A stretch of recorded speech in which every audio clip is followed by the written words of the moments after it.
Hello, and welcome to the Weird Waves podcast. My name is Taylor, and this is episode 27. In this week's episode, we talk to Robin Pacquing. She is a surfer from Toronto, Canada. She's also the founder and one of the main members of the Lake Surfistas community.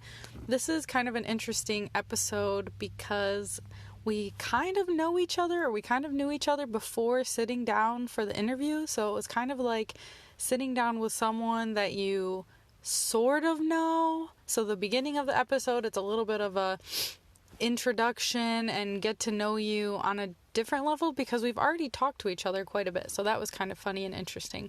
We also talk about her experience as a first-generation Canadian and what it's like, and hear about the really cool time she had in the parking lot when she heard her native tongue being spoken while surfing the Great Lake. I thought that was really cool.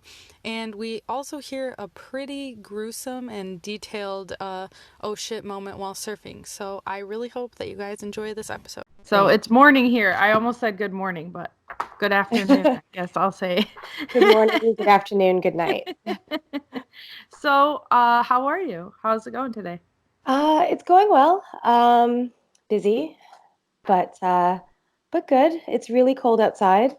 I haven't gotten a chance to get outside yet. I've just been sort of busy in front of my computer, getting a bunch of work done and all that kind of stuff. How about you? Yeah, I'm getting accustomed to the cold again because we were in South America for 2 weeks. Oh, wow. So, yeah, it was awesome. But we came back in the middle of like the first snowstorm. It seemed like all winter, so I'm like I'm cold. Oh, yeah. What's the temperature out where you're at right now? So wait, Um, sorry, where are you located? oh yeah. Yeah. So we're in Michigan City, Indiana. It's Okay, like an hour from Chicago. So okay, it's right at the bottom of the lake. We're about okay. 10 minutes from the border of Indiana and Michigan if you go this way. So, Okay, I gotcha. yeah, so I guess let's see. In Celsius, it's 24 Fahrenheit. Yeah, that's cold.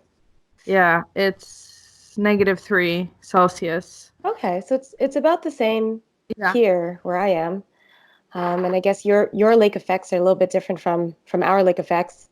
Right, how does it affect you? You guys got a lot of snow. We didn't get as much, I don't think, as you guys did.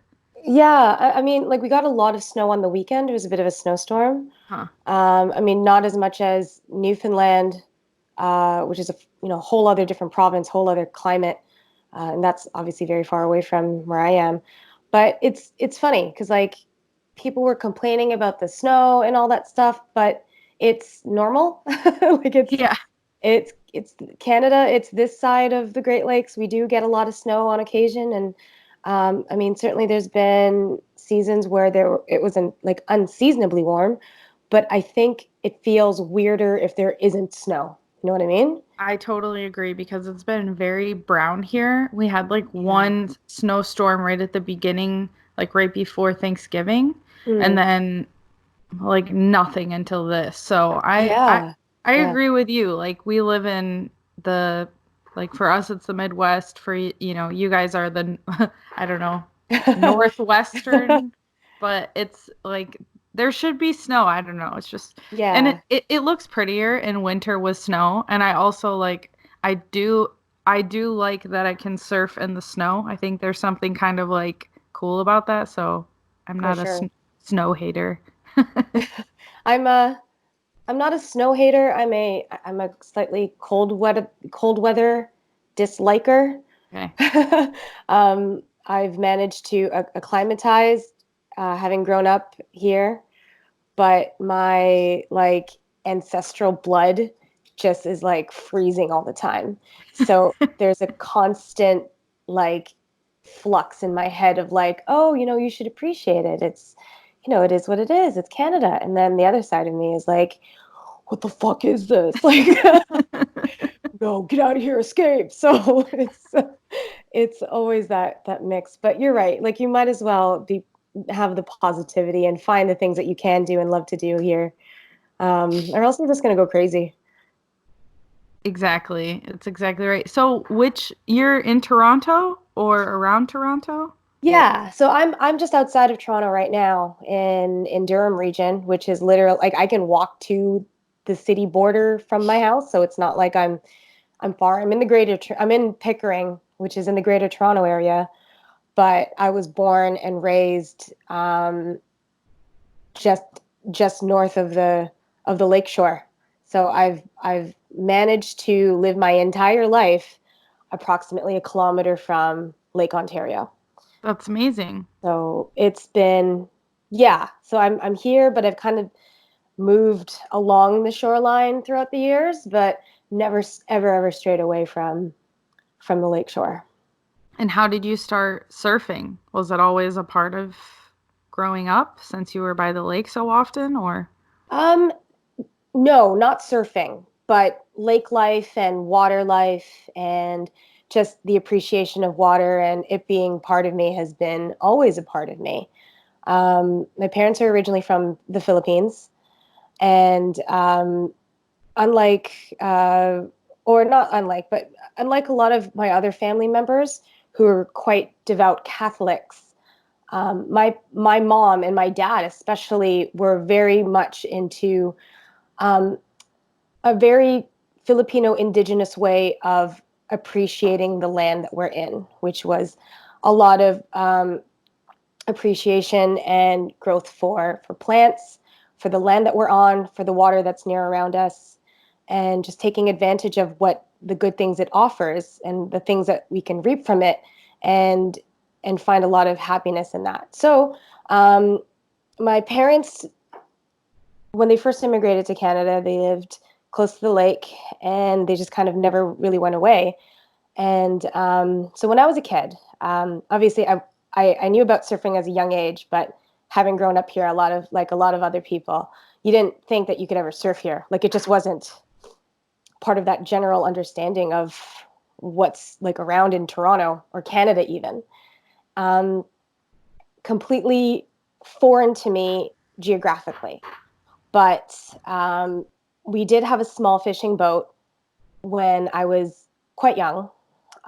We did a lot of fishing and we did a lot of exploration of Lake Ontario, just like close to like the Toronto Harbor from when I was young. So I've surfing, when I found out that you can do that on the Great Lakes, felt like a whole new perspective of a space that I already occupy. That's so interesting. I I'm curious what I'm gonna backtrack just a little bit, but I'm curious what brought your family to Canada. Um, a better life, I think, for a lot of immigrants. My uncles, who now live in the U.S.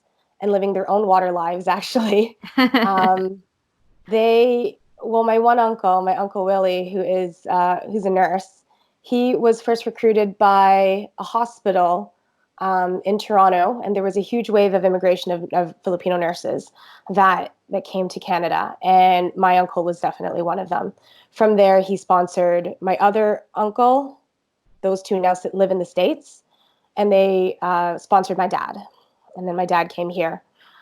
From there, my dad sponsored my mom, and then from there sponsored my grandparents, my mom's sisters and brothers, and of course, that huge wave of immigration kind of comes. So um, there was a lot of hardship, of course, with that.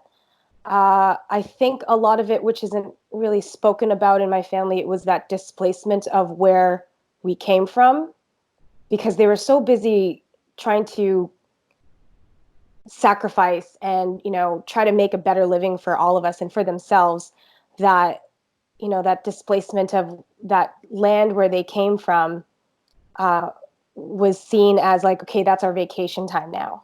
So instead of connecting it with like as we would have been in the Philippines, it was a little bit different here, but they made the best of it. They gardened a lot. They took a lot of explorations. We did a lot of camping as a kid. A lot of fishing, a lot of boating, a lot of that kind of stuff, and that kind of instilled in me from a very young age. But yeah, it was hard. It was hard, even for me. And I don't even. The thing is, like, I didn't really think about how hard it was until I was an adult. When you start realizing certain aspects of your personality, of how I have been viewed, how I view things, my relationship to the land that I live in, the relationship to the land in the Philippines that I could have had but didn't, you know? So it's really is a weird space because I'm Canadian through and through, but I'm also a Filipino Canadian and I'm also a Filipino. So it's there has been a lot of discussion about that, and I'm trying to make better with my roots and understand it more. And I think that being by the water and surfing and having this appreciation for the land that I'm in is really integral to that. Yeah, I mean, for me, I've just heard about it from people that are first generation, but I think it's interesting. Um, a lot of times, first generation immigrants become the ones that are more tied to the identity of the country that their parents come from. And Mm-hmm. I think it's interesting because I've seen people that come to the States and they're like, where I come from is it's a shithole, or where I come from it's whatever. They kind of Hmm. like separate themselves from that. Yeah. And then the children that are born wherever, if it's Canada or New Zealand or, in a Western country or a different country, Hmm. they're the ones that are trying to kind of piece that back together. So I can only imagine how complicated that must be. Yeah. Hmm. Definitely. I mean, complicated is definitely a good word to describe it. And as you were saying about immigrants who come here and saying, "Oh, I'm from this country," and it's a shithole. That definitely happened with a lot of Filipinos, and it had to do with our colonization as a country. As the Philippines was we were colonized by the Spaniards, the Portuguese. We were colonized by all kinds, the Americans, the Japanese. So that identity, I feel like that identity was lost, and I can see that with my grandparents. I'm lucky enough to have had all four of them. Three have passed, and the one that I have left is, she's very old as they are. But even with them, I mean, my all of my grandparents were prisoners of war during the Bataan Death March in World War II when the Japanese occupied them. And the Americans kind of saved the day, I guess, as history is, and saved the Filipinos. And so with that, my grandmother, when she was young, they were seen like the Americans were kind of seen as, and the Western way was seen as the better way, you know? And yeah, and for somebody who wants to reconnect with their roots, ethnically, it does bring a lot of complications, a lot of hard feelings, but also a lot of like complete understanding of it is what it is. It's a kind of generational trauma that uh, we a lot of us try to resolve and try to we know we live with that, but we kind of have to make the best with it and make our own ways to resolve it within ourselves and help it and help the future generations of everyone, not just the Filipinos, of anyone else who has been uh, a country that has been colonized and that kind of thing. So yeah, it really is. It's funny because like this this type of conversation wasn't prevalent when I was growing up because I was that kid that denounced being too fobby or too Filipino or anything. We wanted to be a cool kid and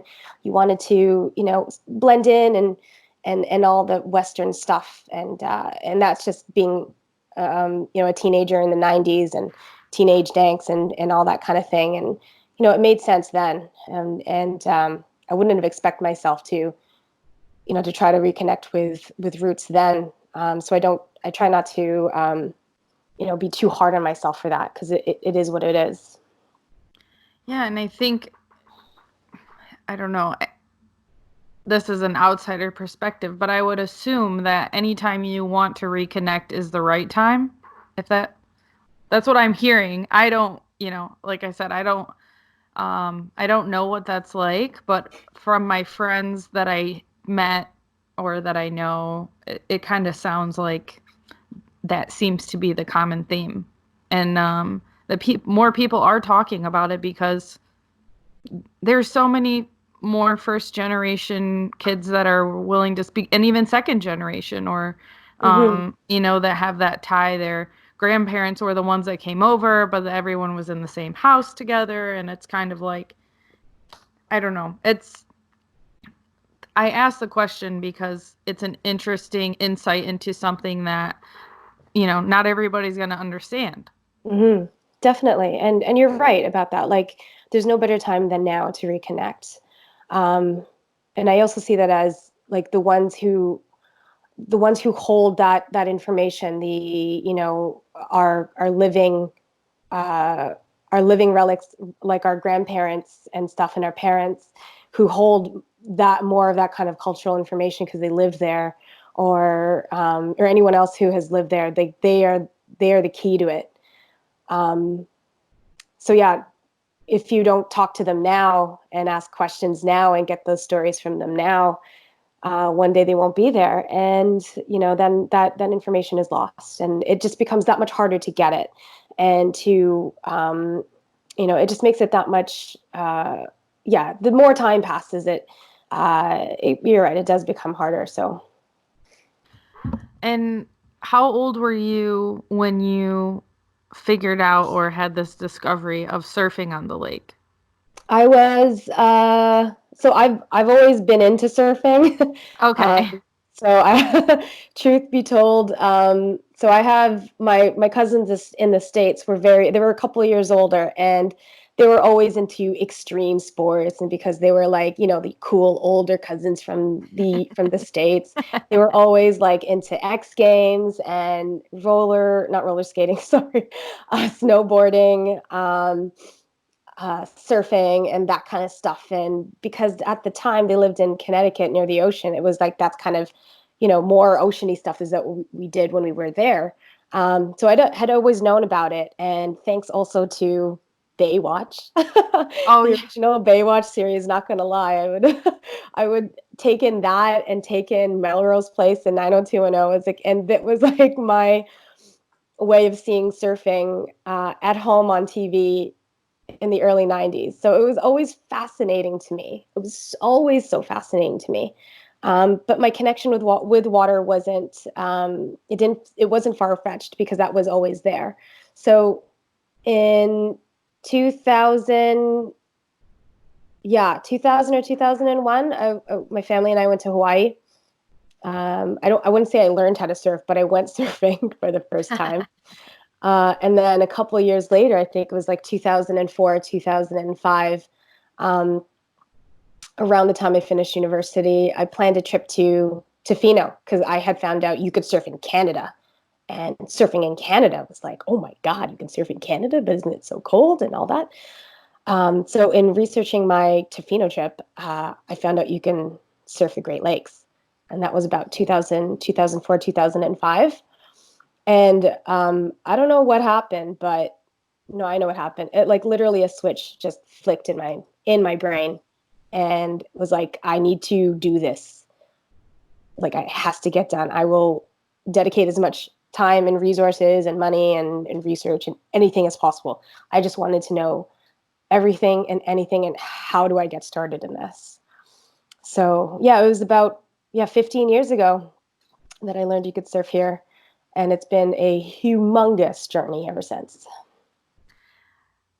Do you, like when you went to Tofino, did you kind of do surf lessons and stuff like that there? Was that the start, or how did you kind of begin to Mm. put time and resources into it? So at the time, it was online research. At the time, I don't know if you guys had this in the States, but there was before social media, there was this online forum called Origin Surf. Um, no, I, okay. well, I just think I wasn't even involved in surfing at that time. So if it was a resource, I have no idea, but there's a good chance it was. Okay. So there was an online forum called Origin Surf, and some like I guess the old timers would have been familiar with it. And I guess for the time that was a new thing because it's on the internet now. So this is before social media. If you look at this timeline of like Great Lakes surfing culture. Um, so someone, I don't remember who or what, that had directed me to this forum. So I began asking questions, and I knew there was a shop called, it still exists, called Board Sports in Toronto. And I went and bought my first wetsuit there because I was planning to go to Tofino, but I'd also known that you can go and surf the Great Lakes. So that was like step one, get a wetsuit. Also wanted to take the wetsuit with me to Tofino. Um, I bought the wetsuit. It was a 4-3. Told the guy, hey, I'm going to Tofino. Is this the suit that I need? He's like, yep, that's the suit that you need. No problem. Um, and then I asked, hey, I heard that you can surf on the Great Lakes. And some guy was like, oh, no, you can't do that. It sucks here. Don't even bother. And, the whole bit. And I was really, really discouraged from that. But then under their display case, there was a book called, and I'm sure I don't know if you've heard of it. It's the Surfing the Great Lakes book by P.L. Strass.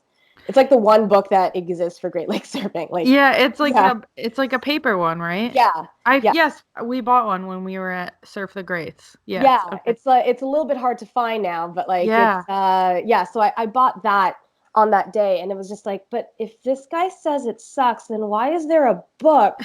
So I bought the book, I bought my wetsuit, and then I traveled to Tofino.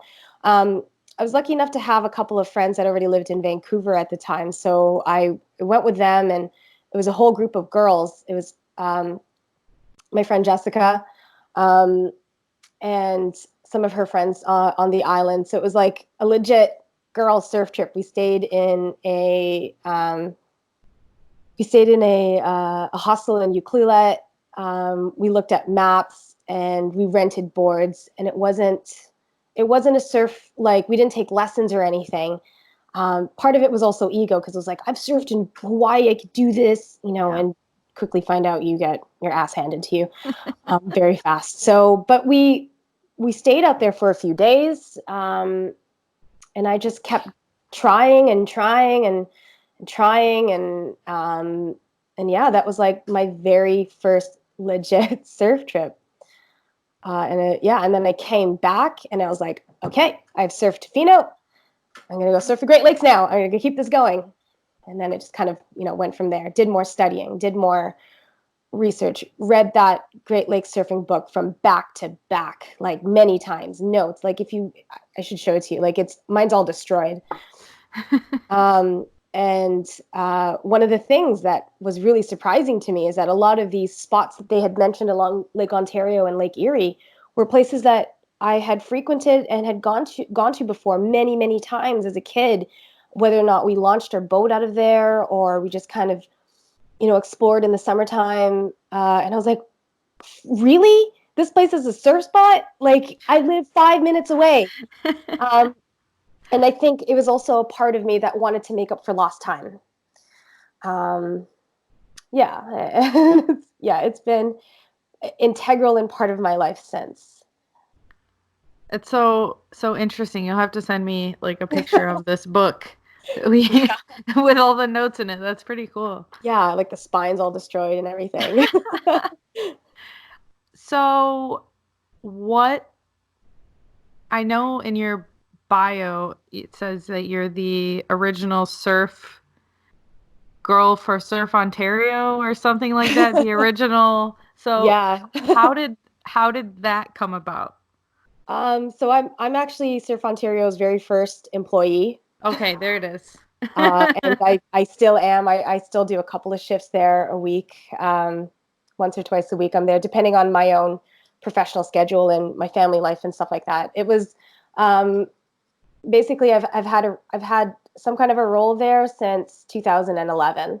So I had met Mike Sandusky a couple years before he opened the retail space, from surfing like around the city, and a couple of um, there were a few Great Lakes surfing like get-togethers and stuff before it really got big, and I kind of met him there. And then he was also somebody that was on the Origin Surf panel, and I'd heard that he did lessons and that kind of thing.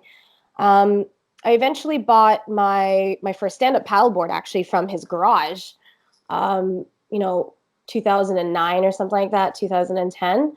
And uh, because my flexible was and still is flexible, I was like, if you ever need any help, any extra hands, anything, like I was just like, I'm so happy to like give a couple hours, like whatever you need. I'm so excited. I'm like, you don't even have to pay me. Like, I'm so excited.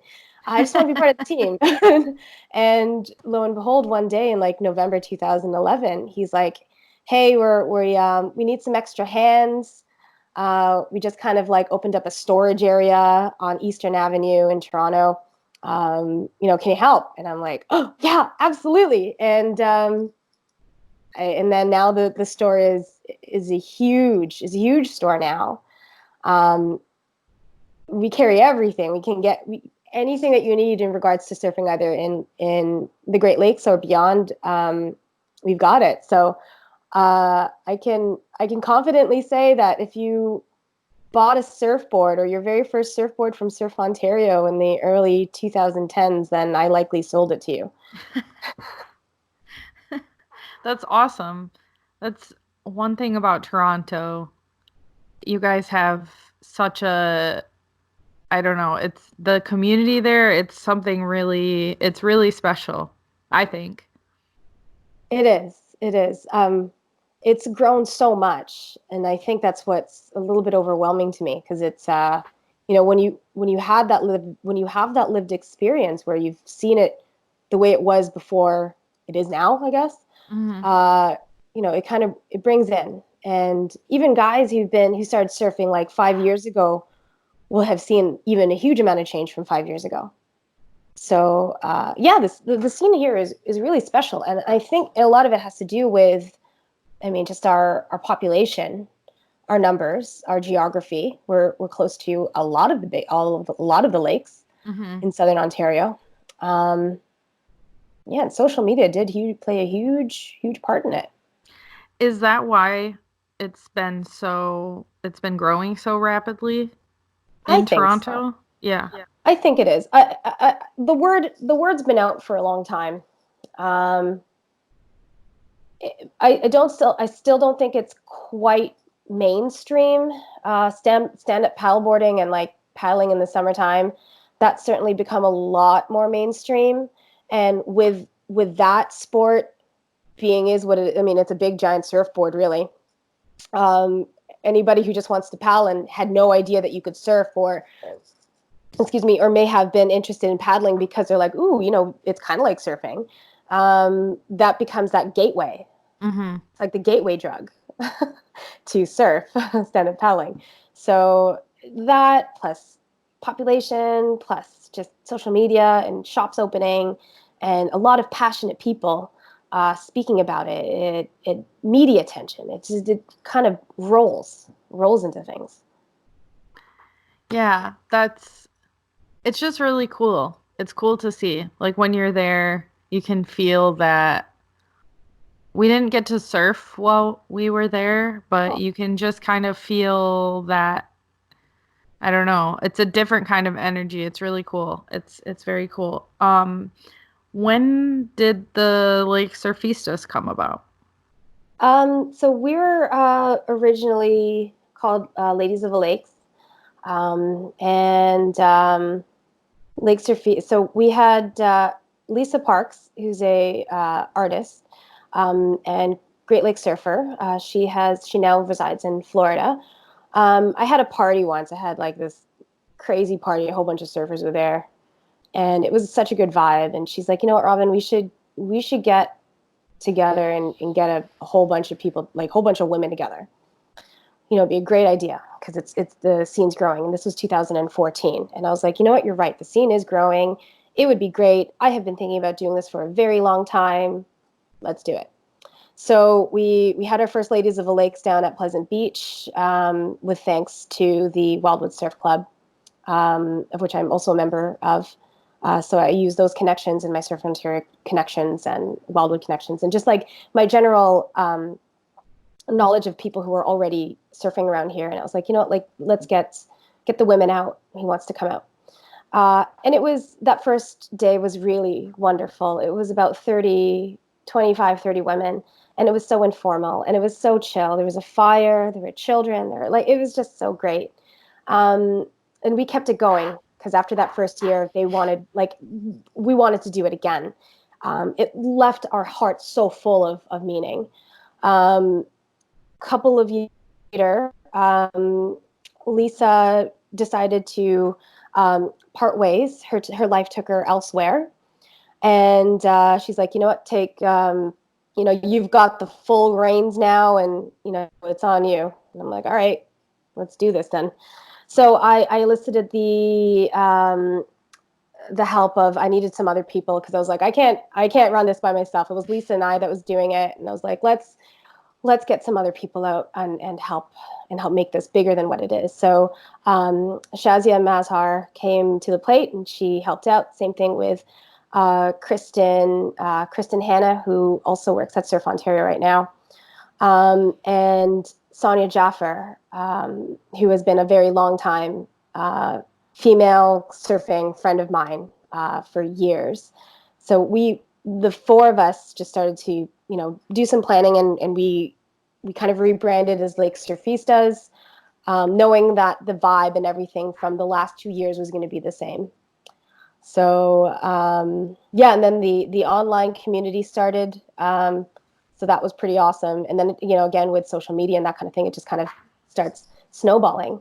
So it's 2020. It's it'll be this event this year in 2020 will be our 7th year of running the event. We've seen our numbers grown. It kind of fluctuates depending on the weather and the time of year and stuff like that. But just in general, like, the event aside, the number of people that, or the number of women that I see out there sometimes outnumber the men in the lineup, depending on the day, depending on the spot. It's awesome to see because that has now become the norm. Mm-hmm. Whereas we had started this thing because it wasn't the norm and it wasn't something that I really saw a lot of. Now it is the norm. So it's great. I'm seeing a lot of friendly, women that I have no idea, they who they are, but they're kicking ass. And I think overall the culture of the Great Lakes is still so relatively new that I think you can sort of, attest that a lot of beginners still, but now I'm starting to see less beginners, like more intermediate surfers. I'm seeing moves and maneuvers out there that I didn't see 15 years ago. Like, be damned if I ever saw a guy do a cutback. Like, Yeah. it was like you saw a guy like go down the line and that was it. Yeah. And now, you're seeing guys getting barreled. You see, women, throwing buckets and just being awesome, getting into big waves, pushing themselves, and that's the norm now. That doesn't mean that we should stop what we're doing. It's still encourage everyone. And now it's like trying to encourage the kids now Yeah. to get out there and encourage the parents to bring the kids. And that's also important. It's cool to see. It's been really cool to see and to be a part of that discussion. And yeah, it's really interesting. What kind of board are you riding when you go surfing, typically? Typically it's a lower volume stand-up paddleboard. So I am a sup surfer. Okay. I wasn't always a sup surfer. I was like, traditional prone surfer when I first started surfing. I picked up sup in 2009 or so, and it was more for flat water. It wasn't anything for surfing or anything. Like, I admit I was that guy who was like, yeah, sup surfing, it is that. I was that guy, We've and all been that we've way. all been that guy. Um, so yeah, it's funny because sometimes I still get flack, and it's like, dude, I can surf. I prefer to sup surf now, because I gained a lot of confidence from it. and I became better at sup surfing than I ever did prone surfing. So it was like, well, why lose that momentum? So Totally. yeah, I guess my muscle memory is such that now that it's all sup surf. But I do have a longboard. I do take it out on the right kind of days because I really hate surfing in like in windy conditions. I get frustrated super easily, but if I have a paddle in my hand, it's kind of the opposite. So, on surf trips when when it's glassy, there's no wind and it's summer, I'll pick up the longboard and I'll go logging it. But yeah, it's my predominantly the board of choice right now is my 2019 Starboard Pro. It's a let's see, it's about 710, 2,902 liters or something like that. Um, Even though it's like a lot more liters than say a longboard, I consider you know, my high performance sup to be my shortboard. So Right. It's I a do more, 710, you said? yeah, That's 710. small. It is small. It is pretty small, and I could go smaller, but I'll go smaller in the ocean when it's not so windy, Right. or I'm not dealing with headwind in my face. So I do have the slightly more buoyant, or use the more buoyant boards for the lakes for the reasons that we know. It's funny about sup surfing because I was one of those people too. But then if you try to sup surf, it's a joke. I'm like, what is this thing in my hand? I don't know how to use this. Like, it's a joke on myself, not on sup surfing. I mean, Right. like, it's a totally, it's a just a different type of, completely different type of surfing. I think I don't know if it's easier. I don't think it's easier. I think it's just probably different because I can't do it. I tried. It's too difficult. I mean, I guess it depends on the school of thought. I've heard of people say, "Oh, it's a lot easier than surfing," and then I've heard a whole other group of people say, "No, it's not hard. It's not easy at all. It's so hard." Because with surfing, like the prerequisite is like, can you not drown? Here's a board and there's your arms. With sup surfing is like before you can even catch a wave, do you know how to sup? And if you don't know how to sup, you don't know how to sup surf. Like there's already that first recreation prerequisite before you can even sup surf. And then if you are a supper flat water sup paddleboarder and you don't know anything about waves, or you don't know anything about surf or etiquette, that's the other thing that you have to learn. And then mix those two together, you got paddle surfing. Do the fins and paddle, um, do they make a difference? Like, are you changing fins on the boards? Are you switching out paddles and leashes and stuff like you would on a regular or a traditional surfboard? I don't actually know that much about sup surfing, so. So the boards itself are, they can get pretty high performance, and it's the same thing as surfboards. Like the bigger the board, the more buoyant it is. Quad fins on a wider tail is usually a lot better. Thruster fins on, maybe a narrower tail, or if you want more like drive along the wave, same thing. It's all the same. Well, it's not all. It's like same but different. And then paddles, I switch out my flat water paddle to my surf paddle. My surf paddle is really short; it comes down to my chin, whereas my flat water paddle kind of comes up to my head. So uh, different paddle sizes are ideal for when you're paddle surfing. Um, yeah, and then it fins again. Like it really depends on the board. Like I had one board that it was the Jimmy Lewis Worldwide 8-1, and that was about 112 liters, and that was the last board that I had, and that was like a wide tail.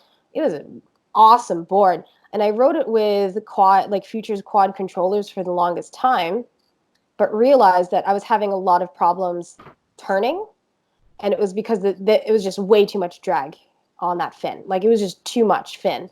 So I switched it off to the stock Jimmy Lewis, like smaller quads. Still, I thought it was too much. And then once I went down to thruster, I was able to turn it a lot easier, especially with the kind of conditions that we're at, where we have not a lot of face. Mm-hmm. So yeah, fins. Fins are, just like surfboards. You kind of, it's like trial and error. Um, go with. I find that some people, like especially when I'm trying to diagnose fins for people at the surf shop, they're like, "Well, I got this board, and what should I do?" And it's like, "Well, where are you surfing? What kind of board do you have? And what kind of things are you trying to accomplish when you're out in your surf?" And if it's if you're trying to turn more, but have less engagement with fins, maybe a thruster's for you. And then there's like single fins and twins or twinsies and all. There is so much gear and there's so much to know, but a lot of it is, I don't want to say like fluff. It's like, part of me is always like, don't stress too much about it. Like if you just want to get out there and surf, go with the stock fins that it came with and just go out there and have fun. Like, I think surfers tend to be a little over analytical when it comes to that kind of stuff. And then when you get out there, you realize you're not John, and you can't tell the difference. I mean, I'm not saying that not everyone can tell the difference, but like, I don't know. It's sometimes like I can't feel the difference, but it takes a lot of expertise, I guess, and practice. I think it's an easy cop out is to How do you mean? like for your skill level. Mm. Like if you're like, I don't have the right whatever fins or these or that. I've had one time ever, and I'm a pretty average surfer that I felt a huge difference because I had someone say like your fins are way too big for your board. And I changed them out. I got Mhm. like I was riding large fins on a thruster from my old boss, who was like a 6'6", like huge dude, and I'm pretty short. And then I got a size small, and that was the biggest difference because I was able to turn quicker and I didn't, it was like too much stability. But Yeah. anything other than that, like, I don't know, those small things, like I don't see that much of it on the lake, which I like because I felt like when I was in the ocean, I was seeing that, like, guys with like those book things with all their different fins inside, and they're Oh, like like, their fin wallet. yeah. Yeah. Yeah. Intense. Like they're beautiful fins, and it's like it's serious business for some. I Serious. Yeah, and I'm not knocking it. If you have a fin book, I'm not knocking you. Just want to put the record out there. I just think that it's interesting. I think that it's I don't know.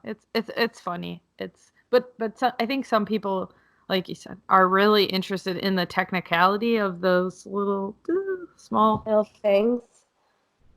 whatever. Yeah. Yeah. And then you have the ones that are like, just give me the cheapest thing that like fits on here. I just want to get out. you know. And you're like, cool. Whatever.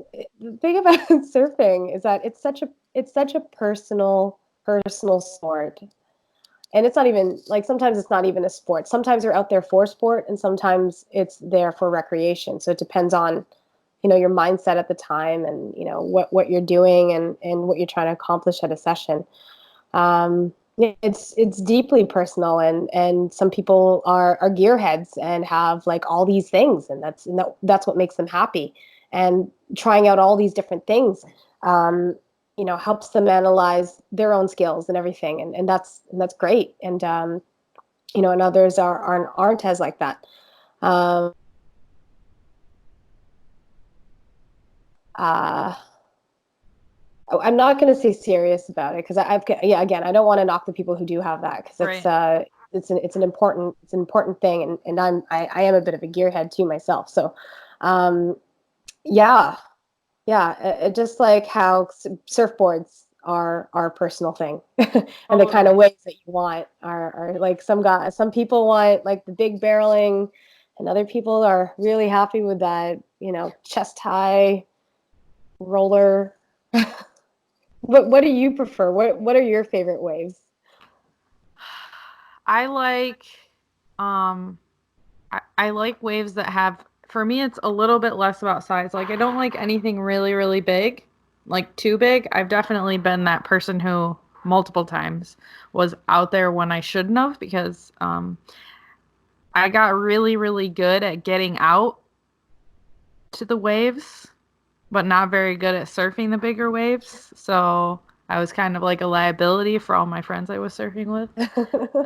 But um, for me, it's more about like the time period in between. Hmm. That's for me the perfect setup, whether they're tiny, just little rollers for logging or like something over my head.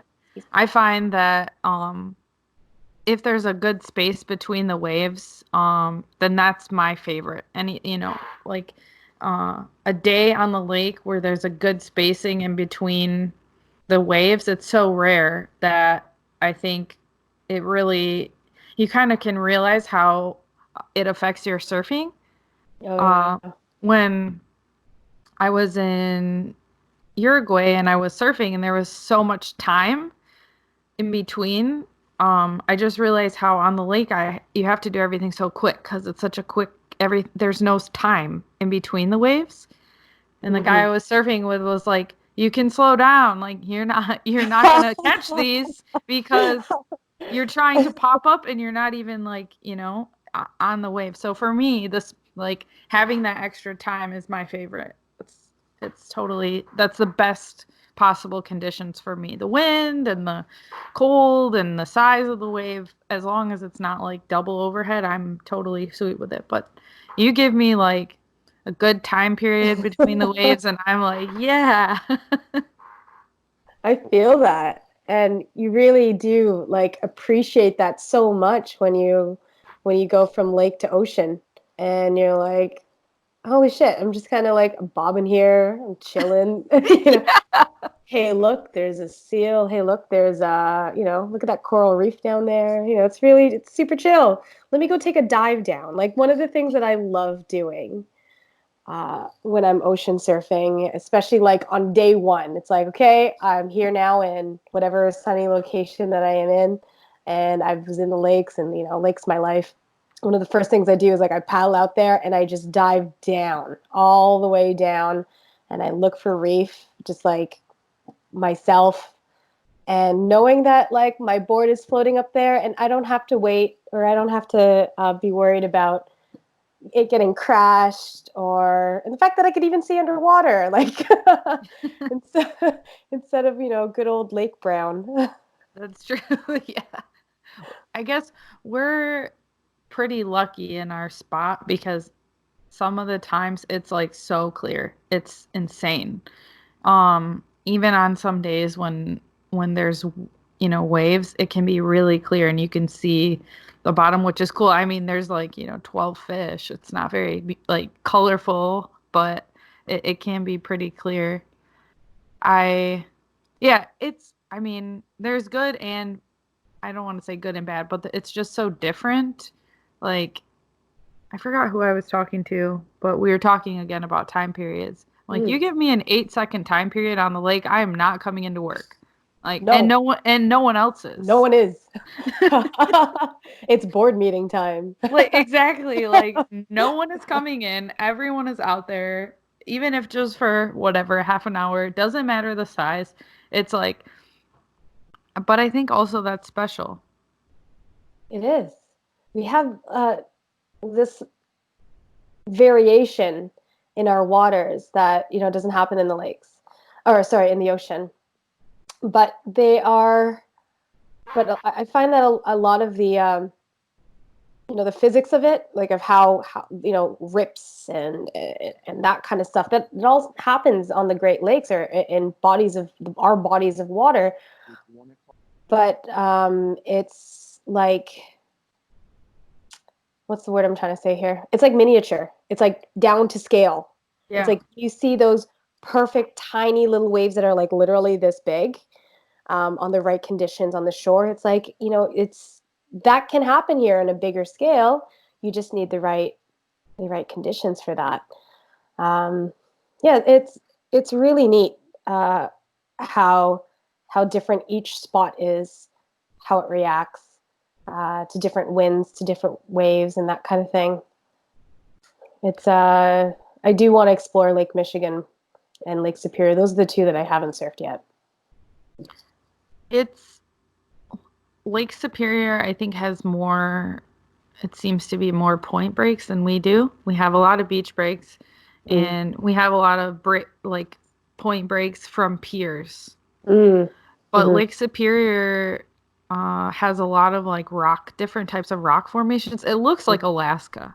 I mean, if you go up to the northern part of Michigan, it seriously looks so much like Alaska Wow. that it's like less, like definitely less mountainous, but it's so Mm. similar that there's like, kind of these cliffs type of thing, and there's lots of like rock reef or, whatever type of reef you want to call it. But Mm. there's a lot of really cool spots up there, which is awesome. But I think where you're at, there's lots of point breaks too, right? There's lots of bays. Most of this, like they're tiny bays. I find that a lot of the spots here are mostly beach break and wrap around a pier or a jetty. So same thing, like these man-made jetties are create some waves that are that are pretty good. But and a lot of them are beach break or kind of a mixture of the two. There are very few actual point breaks in. There's a few that I can think of in Toronto, but they're like they need to be like a 50-year storm kind of a day. Like it needs to be howling. Um, yeah, like all of our major breaks are they're all beach break. Yeah, there's a few up in Huron, and I'm just kind of like racking my brain. I'm like, where's like a real legit point break? There isn't too many of them. Yeah, I think that if I could add to my wave checklist, it would be also point breaks. I like those because it's rare. I think anything that's rare you like. If you Yeah, live by a point break, you search for a beach a break. beach If you break. have, yeah, if you have a beach break, you're looking for whatever, a point break or some type of sheltered, maybe like an A-frame type of peak sort of wave. You know where Yeah. I also has a lot of awesome point breaks is Nova Scotia. Oh yeah. Yeah. I haven't surfed. Well, we haven't surfed Canada at all. But Tofino's definitely on my radar, and it has been for a really long time. I know a lot of people that live there, and it seems like they have definitely a female-based surf community, which is really unique and cool. It is. It really is. Really awesome. A lot of female-run businesses and companies that are out there, which is awesome. Um, there is a surf shop up in Lake Huron that is run by a woman, which is great. Surfs Up Eco Shops run by Tara. So like it's great to see that, but it's also just great to see that there are more women that are less that surfer girl look, A or hundred the percent. the look that is sort of depicted in traditional surf magazines. We're seeing more women that look like you, that look like me, that look like our best surf sisters, and like it's great. You don't have to look like a surfer girl to be surfer. 100%. 100%. And um, I think that the surf industry, it'll take some time, but I think that they'll see that marketing to people that are not consuming the actual surf products is a mistake. When Mm. I was living in Raglan, there was this new Rip Curl shop that opened. And there were outside of the building there were two huge posters. There was one of Mick Fanning getting absolutely shacked in a barrel, just totally in it, and the other one was Elena Blanchard's ass.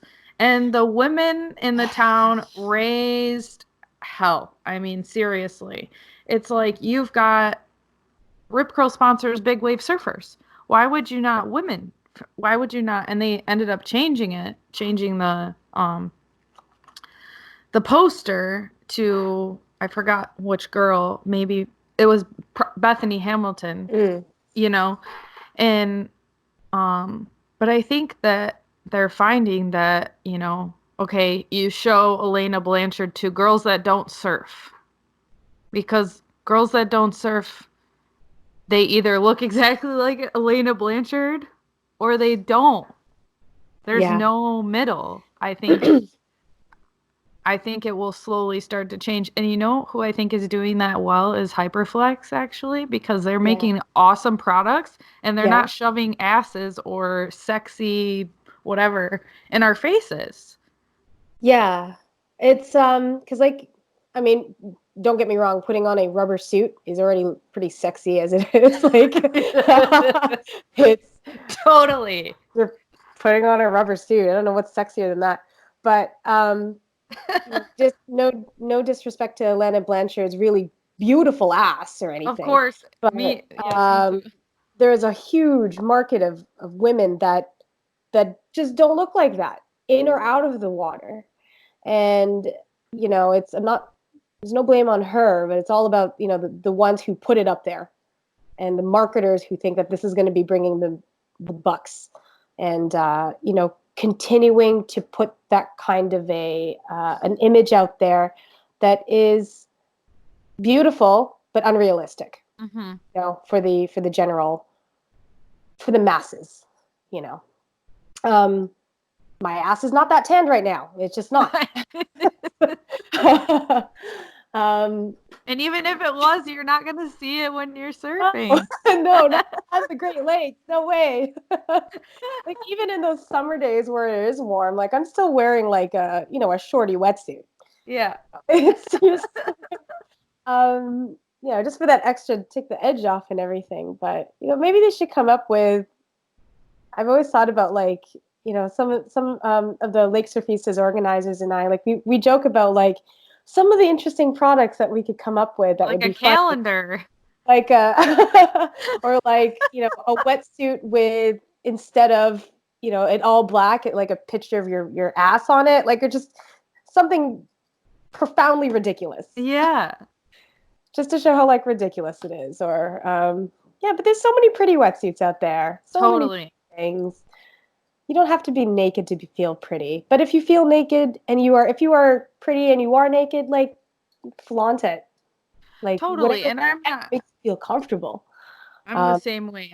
I'm not knocking. I'm not comfortable though myself. Well, I think like Paige Elms right now is getting a lot more coverage, and oh, I can't think of the Cassandra Moore, right? uh, um, What's her? Carissa Moore. Carissa Moore, yeah. Like she is an amazing athlete. She's pretty down to earth person, and you know what? Her body looks pretty like Stacked. normal. She's totally stacked. She's Very totally stacked. jacked. But when you look at her, you're like, I could be like that. It makes Mm-hmm. you feel like you could be like that. And I feel like maybe not, but maybe advertisers are kind of picking up on that. Because it's like, I mean, Elena Brilliantshire rips, but she doesn't rip as good as Cassandra or Paige Elms. I Yeah, mean, yeah. that's the problem. I mean, there's a reason why Carissa Moore is like, number one, I think. Yeah. Is it like because she kicks ass? She's She's fucking so amazing. good. And She's in so good. Kiala her, Kennelly is amazing, but she is not at all that poster girl of no, girliness, in the least bit. she never was. She never was. But her resilience and her strength and her power and her talent, that's all that should matter. I mean, Totally. that's what matters to me, because she kicks ass. Exactly. Exactly. I and that's who you want to see. That's who you want to see. You want to see someone who's out there kicking ass. And yeah, I it's very interesting, but I think too, on the lake you don't see that because it's like it's not available in that way, because like you're saying, you're not going to, I don't know. You're not gonna, even in the summertime, like if I am surfing without a wetsuit, I'm in like whatever, a regular surf bikini. It's not that like it's not I feel like it's different. Yeah. Yeah, like I don't think my surf bikini is not at all a stringy, sexy thing. It's keeping shit in. Yeah, exactly. It's Like it's what's gonna stay on me so I don't flash anybody. blasted on there. Um, uh, yeah, and a lot of women can agree with that. I am seeing a lot more diversity in people on the lakes too, which is really nice. Really nice to see. And I'm saying that, aside from seeing more women out there, which is awesome. And because Toronto is such a multicultural city, I'm actually seeing more Filipinos out there, and it, there was this one session a couple of weeks ago, and there were two Filipino guys out, one who I'd met before and one who I'd met previously at the shop, and both are, born and raised in the Philippines, came to Canada not too long ago. They live here now; their lives are here, and they are out there surfing and hearing Tagalog, my mother tongue, um, in the parking lot talking about surf. Like I swear to God, I almost cried. That's so cool. It was like not just just seeing my countrymen like that. It made me almost. I did cry when I remember like explaining it to my partner when I came home, and I was telling Ben, I was like, they're Filipinos and we were all talking in Tagalog, and I was just like blasted and floored, and I cried. I did. And I can't wait to see more of what the lakes are doing. All these different faces from everywhere. It's it's a place where if you're from a country that traditionally has surfing and you live in Canada now or in the United States now or wherever it is along the Great Lakes, because your life has taken you here and you're making a life for yourself, and that you can find that piece of home wherever home is on the lakes, then consider yourself completely blessed. And yeah, because not a lot of people have that kind of thing. I I couldn't agree with you more, and I think so many of the stories that we hear about people either like quote unquote non-traditional surfing talk about how they were willing to sacrifice that part of themselves and that part of their life for their new life or change in life. And the moment that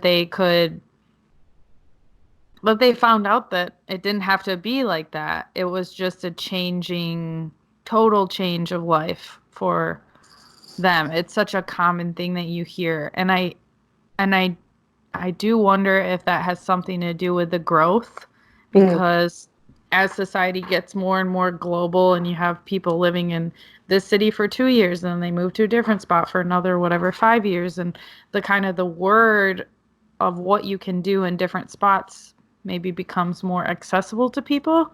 Mm. I hope so. I really hope so. I think the hardest thing in terms of accessibility here is the cost to surf. Yeah, it's very Like, expensive. it's like if you have a board, great. It's like half of what you need here. Like, you can't just get a board and surf as if you were in the Philippines or Costa Rica or anywhere where there's that kind of traditional surf culture. Sun, waves, islands, that kind of thing. No, you need to spend like another grand first on wetsuits and gas and time and heat warmers and Yeah. all that kind of stuff. So yeah, I think I was talking to somebody the other day about accessibility, about how much it's not a cheap sport. Like after all is said and done, like you can buy used gear, but it's like any winter sport, like surf or snowboarding, skiing. It's money.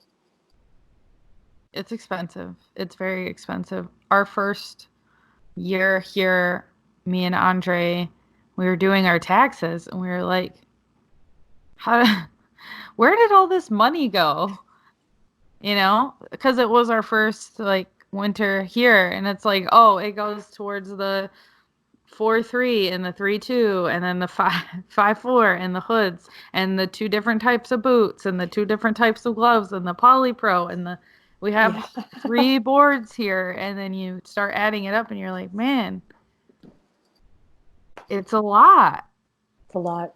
It's a very expensive sport, but on the flip side, I think the more people surf, the more used gear becomes available and the more accessible it becomes for people. So that's the plus side for sure. It kind of removes that boundary or limits for entry. Yeah. Yes. Yeah. I think you're right. We're starting to get to that point now where there's far more used gear than there used to be. Like you can go on to Craigslist or Kijiji and find, used surf gear pretty regularly. Um, I think the big comparison is like in California. Anytime I go to a Play It Again Sports in California, it's like racks and racks and racks of surfboards and wetsuits and Hmm. like a shelf of hockey gear, like just one tiny shelf. Yeah. And then you go to like Play It Again Sports here, you're not going to find any surf gear. All right, it's all And then you're just, it's the half the place is like hockey and baseball. that's true. You are teaching a surf forecasting workshop coming up Yep. tomorrow, Tomorrow. Wednesday, Tomorrow, right? I have work to do. Yeah. I'll get to Uh, it. I'm just wondering if you can maybe give us one or two little helpful tips that you're going to share at that workshop for people who will not be there. um, oh, there's so much to say, so much to know. Um, know your geography, know your winds, and like if we were to, look at it as like coming up from here of not knowing much and just general knowledge, and then eventually like narrowing it down to very specific things. Generally, I would tell people like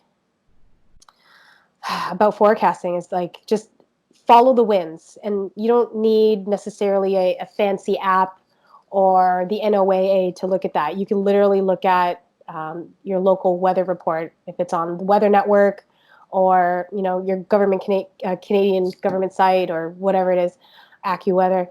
Look at the winds on the 14 day and just follow what that wind is projected to do for the next couple of days. Once you kind of know that like it's swinging towards a particular direction, um, from there you can kind of decipher whether or not you can project surf in your future life, and your future life being in the next 7 days.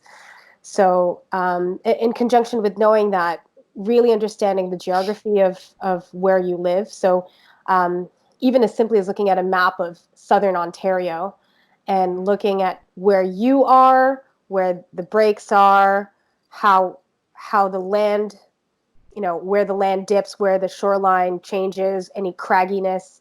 That's kind of like your first step in just like observing where you're at. Um, it's not just about size as well. You don't necessarily have to go at the height of the wind. Going towards like the down of the wind, depending on what the wind is doing, is always nice, because then you get that momentum without that high wind in your face, especially if it's like 50 kilometers an hour kind of wind. So, um, yeah, it's funny because like I'm very much a show and tell type of person. So unless I Hmm. actually like show, like you should need to know this. But yeah, best thing I can say is know your wins, follow the wins. And even if you don't know what that means yet, as long as you're starting to like understand what these patterns look like in in the geography that you're in, you're that's just really one big step going forward, and just having that understanding. Because usually, when I look at the forecast, those are the first things I look at. It's like, where do I want to surf, and what's the wind. So as long as you get that, you can start, once you kind of narrow that down, you can start like um, fine tuning like what will happen on that day. Does that make sense? Like I'm Yeah, that's super yeah. helpful. Okay. I don't need the whole, I won't ask for the whole The whole report spiel. or the whole like presentation, but that, Yeah. yeah, that's really, really helpful. Um, what is your big scare moment, your scariest oh shit moment surfing anywhere? It doesn't matter if it's on the lake or Uh, wherever you were. yeah. I mean, there's a few, but really the one is the story that I tell everyone is when my face basically fell off my face in Costa Rica in 2012. Um, and this is when I was like, I was surfing. So this is when I was still not a sup surfer, but I was a surfer. And it was because of this accident that I lost a shit ton of confidence and looked towards sup surfing to get that confidence back. So in 2012, my first time ever to Costa Rica, me and Sonia Jaffer were down there for about 10 days. And on the last day there, thank God it wasn't the first day there, I don't know. I remember waking up and walking to the break and feeling weird about it.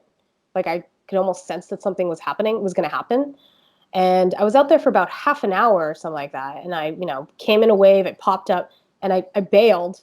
And I don't know if I dropped in on anyone. I don't know if it was a board that, like, I don't know what happened. But under the wave, I felt a massive blow to my face, like just right on the side of my face. And then I came up for air, felt my face, and it was flapping off. Oh my I God. have pictures of it actually. Oh my So, God. and blood, a lot of blood and flapping. Um, and after a couple wave hold down, because surfing, um, holding onto my face with one hand, and I grab the board with the other, and I'm trying to just get the white water in. And um, one of the locals actually saw me, and he Baywatched, ran towards me, and this guy was like 6'4", and I was so in shock. He took off his shirt, and when I think about it now, it's like this guy's running towards me, and he takes off his shirt and he grabs my head, and he puts his rash guard on my face and just starts squeezing. And he reaches down to my leg, unleashes my board, throws it on the beach, and he just starts walking me. And he very calmly says, "You are cut very bad. I'm going to take you to the hospital now." So I was like, okay. So he walks me to like this small parking lot, throws me in the back of a motorcycle. I don't know who's driving that motorcycle. I don't know. I don't have. I'm in a bikini. I no flip flops. Um, and he's now yelling in Spanish to this guy, and the motorcycle goes off, and he just says, "I'll be right behind you." So a couple kilometers down the way, I'm now in a clinic. A couple minutes later, the man Teo, who saved me, he came in, and he's on the phone, and he's speaking in Spanish, and he hangs up, and he's like, "Just lie down here." He puts me in the room. He's like, "My friend is coming. He is the surgeon. He will take care of you." And in the meantime, I'm like, well, my friends are out there. They don't know that I'm here. They don't know what happened. Like someone's got. He's like, "I will take care of your friends. We will take care of you first." Anyways, it was 26 stitches on my face, huge laceration, almost went my face. Um, I was cleared to fly home the next day with a lot with I was a fucking mess. Like it was my face was completely banged up. My one eye was closed shut, and the guy who sewed me up, thankfully, was a plastic surgeon, and he did an amazing job. For like almost 4 months of recovery, which had a huge a huge infection during it. And at the same time, I was going through the breakup of my marriage at the time. So it was, yeah, that was the scariest and most life defining moment in my surf life. And after that happened, my mom was like, "So you're gonna quit now, right? Like that's enough of that. You're gonna settle down." And there was nothing in me that could ever agree with that. And subsequently, after finally recovering, getting my confidence back, which took a very long time, um, getting over the hardships of a breakup and all that kind of stuff. The thing that really kept me sane was continuing to surf. And it really brought me a lot of peace and just being out in the water and enjoying outside and being true to that was the least I can do to keep me afloat again. And I still do, and I still surf, and it's maybe a little bit different from 2012, but I'm still out there and I'm still learning. And yeah, and I hate. It's funny because like a lot of people ask me about this about it, and I have mentioned and told this story many times, but every time I do tell it, I really look back to that and think, "Fuck, I could have died that day." Um, but guess what? Surfing still saved my life. It's a, I don't know. I think it's like only the surfer knows the feeling when Mhm. it's something that people that don't surf, they can't understand why you would ever go back to doing something like that.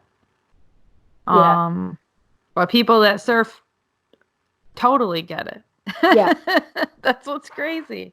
yeah. That's insane.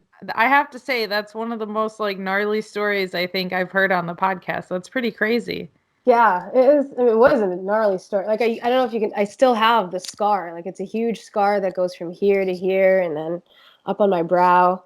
Um, and my face, like most people, it's we can't tell the difference. Robin, I can. I can tell that there's a big difference in my face shape Mhm. from before the accident and to now. That's crazy. But you can't see it on camera. Is that No.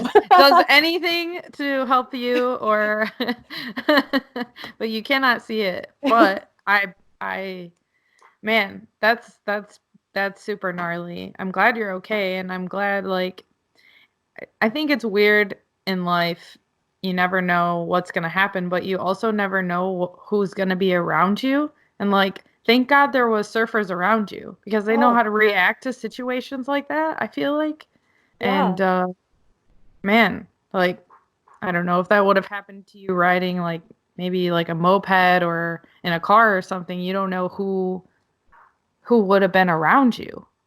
No, I was so grateful, like, and so lucky.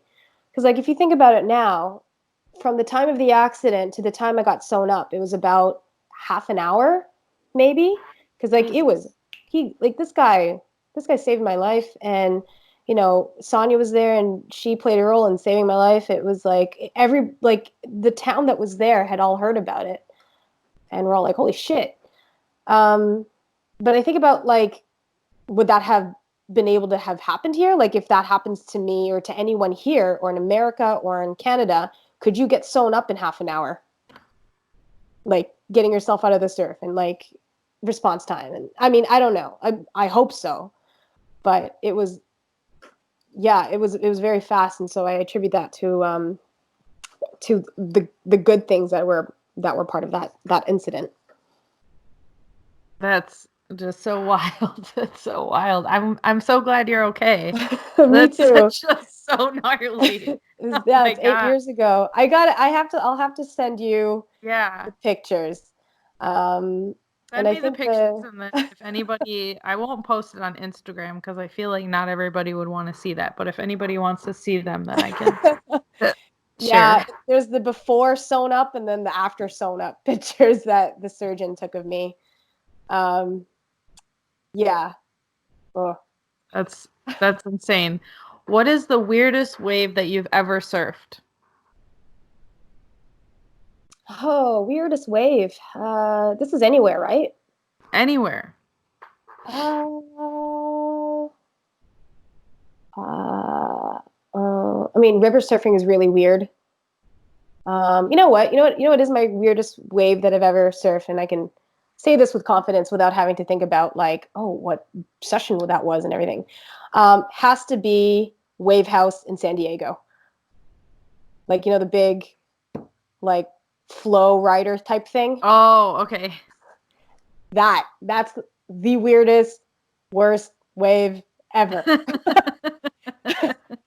That I can say. Like, flow rider, weird. Wave house with the barrel, fucking weird. Whatever. Yeah, it's so slidey. You're on a board that doesn't have fins, and then when you do bail, it's not like if you bail. When you bail at Wave House, it spits you. You go over the falls no matter what, and it spits you like 30 feet away in some like reservoir, and then the board comes right after it. So maybe I wasn't doing it right, but I think that would have to be my weirdest wave. That's pretty weird. And I know some of those flow riders too. Don't they give you the board? They give you it's like a little biscuit. It's like a little it's like a tiny, tiny, tiny one, right? Yeah, it's tiny or it's like an Indo board. So it's just like this plank. Oh And you're my like, God. what? And then you look at the jet moving and you're like, that's actually faster than I anticipated. And you think you have like fin engagement. There's no fin engagement. There's none of that. It's like you just bail and you die every time. And I'm pretty sure after that day I had a mild concussion after that. Like Oh man. I was like, this is not fun. This is weird. It really is. Like, it's kind of closer to, I don't know, river surfing, but different. Like, it's so weird. You could never get it. And my last question is, what is next for you? Next for me is honestly continuing doing what I do. It's just talking to people about surf, encouraging others to go out there, um, encouraging my two-step kids to surf and get outside more, um, working at my real estate business, and cooking some tasty foods. That's awesome. And if people want to reach out to you, how can they find you? They can reach out to me either on the Lake Surfistas Instagram at Lake Surfistas, or if you want to DM me at Robin Sue, ROBINSUE. That's my personal Instagram. I'm always happy for questions, comments, and if you have any, like, if you ever want to bounce ideas about Great Lake surfing, I always welcome that. Awesome. Well, thank you so much for doing this. This worked out like perfectly, actually. Yay! I'm glad it did. So Yeah. glad. And that was episode 27. I really hope that you guys enjoyed it. If you want to reach out to Robin, it's at Robin Sue on Instagram. You can also find her at Lake Surfistas on Instagram. She is one of the people that manages that account. Also, if you want to see the gnarly images from her accident, I do have a couple of pictures that she shared with me. I decided not to put them on Instagram because I know some people don't like to see that kind of stuff. So if you want to see those pictures, you can let me know on Instagram. I'll definitely send them to you, or you can let her know and she'll send them to you, because it's kind of it's pretty intense, so I'll say that. And as always, thank you so much to our sponsors and everyone that supported the podcast by far. I really hope that you guys are loving it, and we'll see you next Monday with another episode.